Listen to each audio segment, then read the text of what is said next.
KIGOMANO kia ARUTANI ANENE a THUKURU cia secondary kiria kirathie NAMBERE kaunti-ini ya Mombatha nikiingirire thiku ya keri umuthi. ARUTANI aya makiaririria mitaratara ya kugacirithia sekta ya githomo na makinya maria thirikari ibatie gutacukia niguo gukinyaniria kihoto kia arutwo othe kwamukira githomo. KIGOMANO giki gikiingira thiku ya gatatu muthenya wa rucio. Thirikari nitanyitwo kuheana mwerekera ukoni ugai wa kigina kia mahuthiro ma arutwo kurumirira mateta ma ica ikuhi magucerithirio kwa mbeca ici hamwe na muigana wacio gukorwo gikundera o mwaka. Sasa mwaka jana last financial year serikali ilibaki na karibu shilingi 5,000 kwa kila mtoto.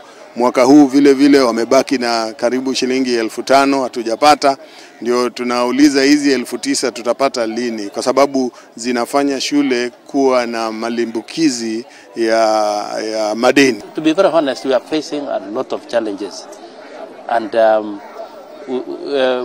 we really wish that probably the government even reviews the amount that parents are supposed to pay. ARUTANI aya marenda thirikari guthurima weru mbeca iria thirikari ikoretwo ikigaya ni undu wa mahuthiro ma arutwo, makiuga garama ya muturire ni yabatirite, undu uria wabatiritie garama ya mahuthiro ma o muthenya ma arutwo. Kawaida ikiwa bei ya bidhaa itapanda, basi pia kwa vile tuko in the same market, sekta ya elimu itasikia uchungu.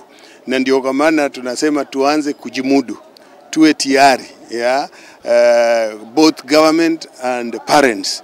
Kwa vile ikipanda wazazi watahitajika kuja nao waongeze mgao wao wa pesa. I don't know whether we shall be able to sustain, especially those of us in boarding schools.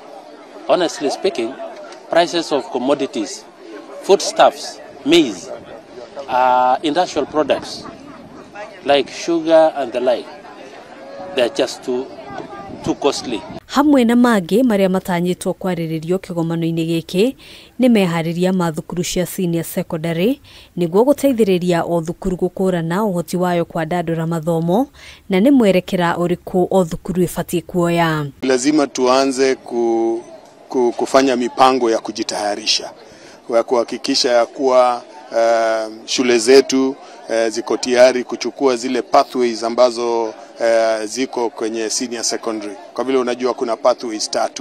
Sasa ni lazima tuanze kuangalia na kila mwalimu mkuu ajiangalie na shule yake, je ni pathway gani ambayo itakuwa rahisi kwao kuweza kutosheleza. Nafikiria wakati tutakuwa na vikao na wale madirectors wetu wa education kutoka Ministry of Education, wataweza kutupatia mwelekeo vile tunaweza fanya vile. Handu-ini ha Kameme TV, Gitagwo Ngena wa Wadurwa.